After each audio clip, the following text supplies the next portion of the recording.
My lawyer looked me dead in the eyes and said, "Evelyn, if you sign this, I cannot help you anymore." I picked up the pen anyway, and I smiled. He thought I had lost my mind.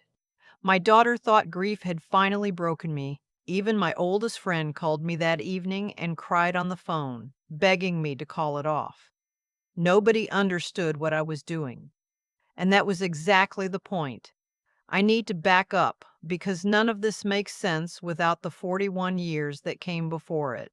My husband, I'll call him my husband because that's what he was, for better or worse, for 4 decades. His name was Gerald. Gerald Howard. We met at a church potluck in Dayton, Ohio, the autumn of 1979.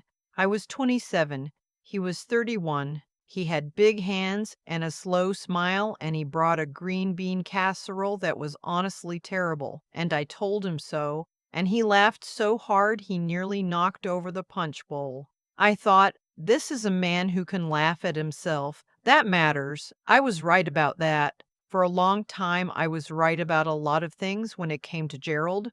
We built something together. I want to be clear about that because what came later does not erase what came before. We raised 2 children, our son in Columbus now, our daughter still in Dayton near me. We built a house. Gerald ran a small commercial property management company, and for the first 15 years or so, I did the books. Every invoice, every lease renewal, every vendor contract. I sat at the kitchen table after the kids went to bed and I did the books. I didn't draw a salary. It was our business. That's how we thought about it. That's how I thought about it anyway. I stopped doing the books around 2001 when Gerald brought in a property manager and said he had it handled. I went back to my own work. I'd been a dental hygienist for years and eventually moved into office management for a group practice. I had my own income, my own colleagues, my own small professional world. We had a good life, a real one, with arguments and vacations and grandchildren's birthdays and Sunday dinners. Not perfect, but real. I was 68 years old when everything changed. I know exactly the night it started, though I didn't know it then. Gerald came home from a business dinner at 9:15 on a Tuesday and he smelled different. Not like alcohol, not like food, just different. I noticed it the way you notice a picture that's been moved a half inch on the wall. You can't say exactly what's wrong, but something is. I said nothing. I told myself I was being paranoid. I told myself that for 7 months. The clarity, when it finally came in the most ordinary way. I found a receipt in the pocket of his jacket while I was taking it to the dry cleaner. Dinner for 2 at a restaurant in Springboro, a nice one, the kind we saved for anniversaries. The date was a Saturday in March when he had told me he was at a property walkthrough in Cincinnati. I stood in our driveway holding that receipt for a long time. I didn't cry. I didn't call him. I went inside, put the jacket in the car, drove to the dry cleaner, dropped it off, and came home and made a grocery list for the week. I don't know why I did it that way. I think I needed one more day of normal before everything stopped being normal. I asked him that evening, just straight out, no preamble. "Are you seeing someone?" he said. "What? No. Where is this coming from?" I put the receipt on the table between us. He looked at it for a moment and then he said it was a work dinner, that a client had brought his wife, that the receipt must have been for all of them. His voice was perfectly even. His eyes were perfectly calm. That steadiness, which I had always admired in him, turned my stomach in a way I had never felt before. I said, "Gerald, I have been with you for 41 years. I know when you're lying to me." He left the room. I found out her name 3 weeks later from a mutual acquaintance who clearly thought I already knew. Her name was Amber. She was 36 years old. Gerald was 69. I will not pretend the next several months were dignified. There were nights I sat in the kitchen at 2 in the morning and just shook. There were days I could not eat. My daughter drove up twice to stay with me and pretended she was just visiting. I knew what she was doing. I let her do it because I needed it. But somewhere in that fog of grief, I started thinking clearly about something. Money. I started thinking about the business. See, Gerald had restructured the company sometime around 2008 during the financial crisis. He told me it was for liability protection. He told me we each owned 50%. I had signed documents. I remembered signing them at his accountant's office, and the accountant had walked me through it, and it had all seemed straightforward. I trusted Gerald. I trusted the accountant. I signed, but I had never actually seen the operating agreement since then. I had never seen updated financials. I had received no distributions, but that hadn't seemed strange because we shared accounts, and money moved the way money moves in a long marriage, fluidly, without receipts between us. I called a lawyer, not a divorce lawyer, not yet, just a lawyer, a woman named Kathleen who a colleague had used for an estate matter. I sat in her office and I told her everything I could remember about the business, and I asked her one question: how do I find out what I actually own? She told me. It took about 6 weeks. And what we found changed everything. Gerald had amended the operating agreement in 2019, 3 years before I ever found that receipt, which means he had been planning this, or at least protecting himself from it, long before I had any idea. In that amendment, he had reduced my ownership stake to 15% and given the remaining 35 to a business partner, a man I had met exactly twice at company Christmas parties. I had not been notified of this amendment. I had not signed it. My signature, however, appeared on the document. It was not my signature. Kathleen looked at me across her desk and said, very quietly, "Evelyn, this is forgery." I sat with that for a moment. Then I said, "What do we do?" She said, "We do nothing. Not yet. Not until we know everything there is to know."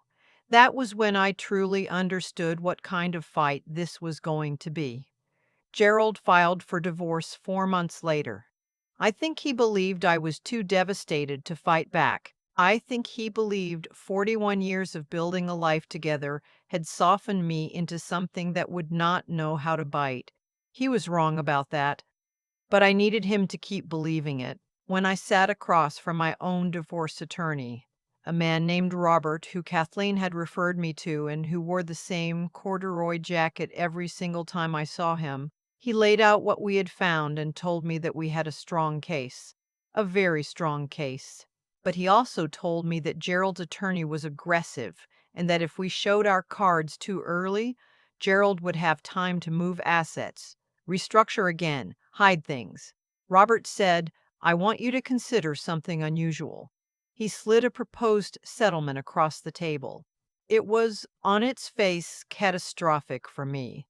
It gave Gerald the house, it gave him the business, all of it, including my fraudulently diminished 15% stake. It gave me our joint savings account, which had about $40,000 in it, and my own retirement account, and the car. I looked at it for a long time. Robert said, "Here is what Gerald does not know. If you sign this, he believes the divorce is over. He stops watching. He stops moving things. He gets comfortable. And then we file a separate civil action for the forged document, the fraudulent conveyance, and the breach of fiduciary duty he owes you as a business partner, because that duty did not disappear with the divorce." He leaned forward. "The divorce settles the marriage. It does not settle the fraud." I said, "And if I sign this, it doesn't waive my right to pursue that?" He said, "Not if we're careful about how it's worded." And I am always careful. I asked him, "How confident are you?" He said, "I've been doing this for 28 years. I've seen forged signatures and hidden assets before. I've never seen anything this clean. Evelyn, he made a mistake. Several of them. And he made them because he thought you would never look." I thought about the kitchen table in 1985 and every invoice I had ever processed, and all the years I had kept his books before he decided he didn't need me to anymore. I picked up the pen. My lawyer, Robert, was the only one who knew. I told no one else. Not my daughter, not my son, not my best friend Beverly, who called me 3 times in 1 week to beg me to fight, to get a better lawyer, to not let Gerald win. I let her believe I had given up. It was the hardest part of the whole thing, honestly, watching the people who loved me think I had simply accepted defeat. Gerald, for his part, seemed almost kind in the weeks after I signed. He helped me find an apartment, a 1 bedroom in Kettering that I did not need his help finding, and he actually brought over boxes when I moved. I carried them inside and thanked him and told him I hoped we could remain civil. He nodded. He was magnanimous in victory in the way that people are when they believe the victory is complete. 6 weeks after the divorce was finalized, Robert filed. The civil suit hit Gerald's registered agent on a Wednesday morning. By Wednesday afternoon, Gerald had called my phone 7 times. I did not answer. I made tea and sat by the window and watched it rain. The following Saturday, his car pulled up in front of my apartment building. He rang the bell at the front door. I saw him on the intercom screen. Older than I remembered, somehow, though it had only been a few months. Amber was with him, standing slightly behind him in a way that made her look like she wasn't sure she wanted to be there. A man I didn't recognize stood off to one side, Gerald's attorney. I would later find out. My phone rang. It was my daughter. I had finally told her the night before what was actually happening. She had alternated between crying with relief and being furious with me for not telling her sooner. She said, "Mom, is he outside?" I said, "He's outside." She said, "Don't let them in." I had no intention of letting them in. I pressed the intercom button and I said, "Gerald, I have nothing to say to you without my attorney present. If you have something to communicate to me, please have your attorney contact Robert." There was a pause. Then Gerald said, and this is something I will never forget because I had been married to this man for 41 years. He said, "Evelyn, don't be ridiculous. You know none of this is going to hold up. You signed away everything. This is just embarrassing yourself. I thought about 41 years. I thought about green bean casserole and 2 children in the kitchen table and every name I had ever entered into a ledger." I said, "Goodbye, Gerald," and I released the intercom button. I heard later from my daughter, who had driven over and was watching from a parking lot across the street, that they stood outside for another 20 minutes. Then they left. The forensic accountant that Robert retained found things that even I hadn't expected. Gerald had been drawing a management fee from the company, paid to himself as a consultant through a separate LLC, for 11 years. That LLC was also owned by Gerald. He had, in effect, been paying himself twice while reducing the business's apparent profitability, which reduced the value assigned to my ownership stake.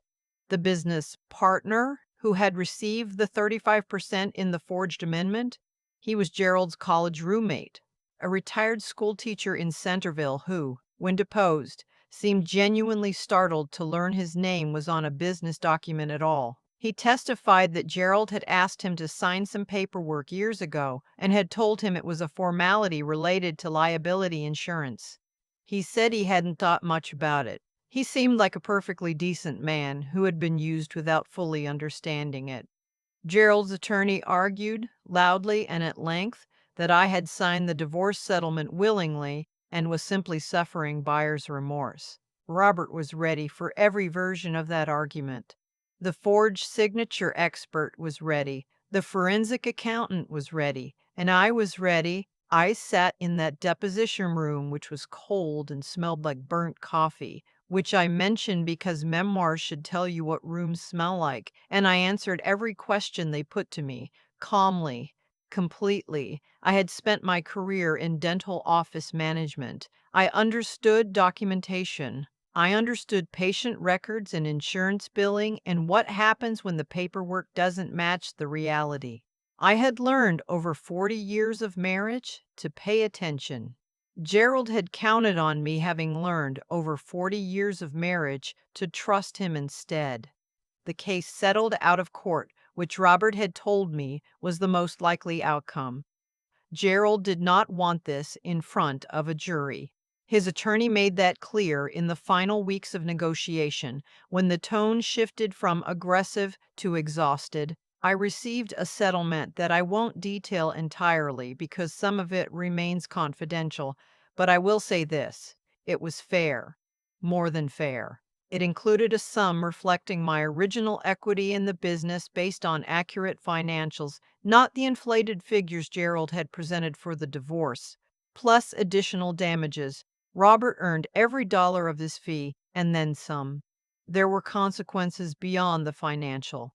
The IRS had been quietly notified of certain irregularities in the company's reported income, by whom, I will not say, and Gerald spent the better part of the following year dealing with that separately. The business partner arrangement was dissolved. The company was sold eventually at a price Gerald had not planned on accepting. Amber left sometime in the spring. I know this only because my daughter mentioned it and I told her I wasn't interested in the details. I meant it. What happened between the two of them was not my story and not my business. I want to say something about what came after because I think this is the part that matters most and the part that stories like this sometimes skip. I was not immediately happy. I want to be honest about that. I had my settlement and my apartment and my daughter nearby and my friend Beverly, who had driven over the night Robert filed and sat with me on my couch for 3 hours without saying much of anything, which was exactly right. I had all of that, and I was still 68 years old, and I was still alone, and I still woke up some mornings in that one-bedroom apartment and felt the specific weight of 4 decades of a life that no longer existed. I am not telling you this for pity. I am telling you this because I think it's true and I think the truth is worth more than the tidy ending. What I will also tell you is this: I started going to a Saturday morning watercolor class at the Dayton Art Institute. I had always wanted to learn and had always found a reason not to. I was terrible at first, and the instructor, a patient woman in her 60s, who somehow made it feel like there were no wrong answers, told me that was normal and kept me going. 6 months in, I painted something I was proud of: a view from my apartment window, just rooftops and a slice of sky.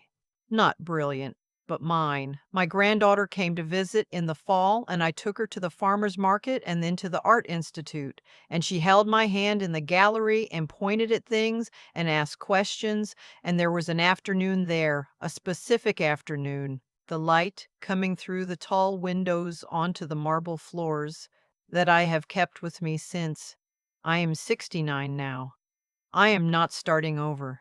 I do not think of it that way. Starting over implies the first version was a failure, and it was not. 41 years of real marriage, 2 children, a business I helped build. None of that was a failure. It was just finished in a way I didn't choose, by someone who thought I wouldn't fight back. I fought back, and on a Saturday morning in Dayton, Ohio, I learned to paint. I want to leave you with one practical thing, because I know from the letters and messages I receive that some of you are sitting with something similar and wondering what to do, wondering whether it's too late, wondering whether the life you've built gives you any standing to stand on. It does. Whatever you signed, whatever was taken from you while you were trusting someone, get a lawyer who asks about the documents, not just the feelings. Ask to see the operating agreements. Ask to see the amended ones. Ask to see the amended ones. Ask whose signature is on what. The paperwork does not lie. People lie. The paperwork, when you look at it honestly, tells you exactly what happened and when. I was 68 years old when I picked up a pen and signed away the thing I'd spent a lifetime building, and I was still 68 when I got it back. I have thought a lot about what actually happened in those years. Not the legal part, not the settlement, but the human part. How Gerald became someone who could forge my name on a document. How that doesn't happen overnight. It happens slowly, in small decisions, each one a little easier than the last, until the thing you're doing would have been unthinkable to the younger version of yourself. I don't say that to excuse him. I say it because I think it's true, and the truth is worth understanding. There is a word I keep coming back to, and that word is consequence. Not in a dramatic sense, not a punishment handed down from somewhere above, just the plain mechanical fact that choices produce outcomes, and those outcomes compound over time the same way money does, quietly, in one direction, until suddenly the number is either very large or very gone. Gerald made choices across years and decades, and each one narrowed the path he was walking until there was almost nowhere left to go. The forgery, the hidden LLC, the college roommate who didn't even know his name was on a document. Each of those decisions was Gerald betting that I would never look, and for a long time, he was right. But here is what I know about intelligence, real intelligence.